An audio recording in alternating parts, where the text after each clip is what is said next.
శ్రీవారి సాలకట్ల బ్రహ్మోత్సవాలు సెప్టెంబర్ 24 బుధవారం సాయంత్రం 5:43 నుండి ధ్వజారోహణం పెద్ద శేషవాహనం రాత్రి 9 గంటలకు. సెప్టెంబర్ 25 గురువారం ఉదయం 8 గంటల నుంచి 10 గంటల వరకు చిన్న శేషవాహనం, సాయంత్రం 7 గంటల నుంచి రాత్రి 9 గంటల వరకు హంస వాహనం. సెప్టెంబర్ 26 శుక్రవారం ఉదయం 8 గంటల నుంచి 10 గంటల వరకు సింహ వాహనం, సాయంత్రం 7 గంటల నుంచి రాత్రి 9 గంటల వరకు ముత్యపు పందిరి వాహనం.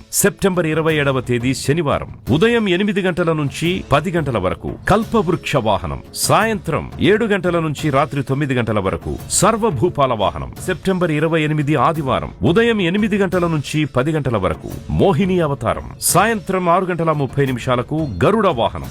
సెప్టెంబర్ 29వ తేదీ సోమవారం ఉదయం 8 గంటల నుంచి 10 గంటల వరకు హనుమంత వాహనం, సాయంత్రం 4 గంటలకు స్వర్ణరథం, సాయంత్రం 7 గంటల నుంచి రాత్రి 9 గంటల వరకు గజవాహనం. సెప్టెంబర్ 30వ తేదీ మంగళవారం ఉదయం 8 గంటల నుంచి 10 గంటల వరకు సూర్యప్రభ వాహనం, సాయంత్రం 7 గంటల నుంచి రాత్రి 9 గంటల వరకు చంద్రప్రభ వాహనం. అక్టోబర్ 1 బుధవారం ఉదయం 7 గంటల నుంచి రథోత్సవం, సాయంత్రం 7 గంటల నుంచి 9 గంటల వరకు అశ్వవాహనం. అక్టోబర్ 2 గురువారం ఉదయం 6 గంటల నుంచి 9 గంటల వరకు చక్ర స్నానం, సాయంత్రం 7 గంటల నుంచి ధ్వజావరోహణం.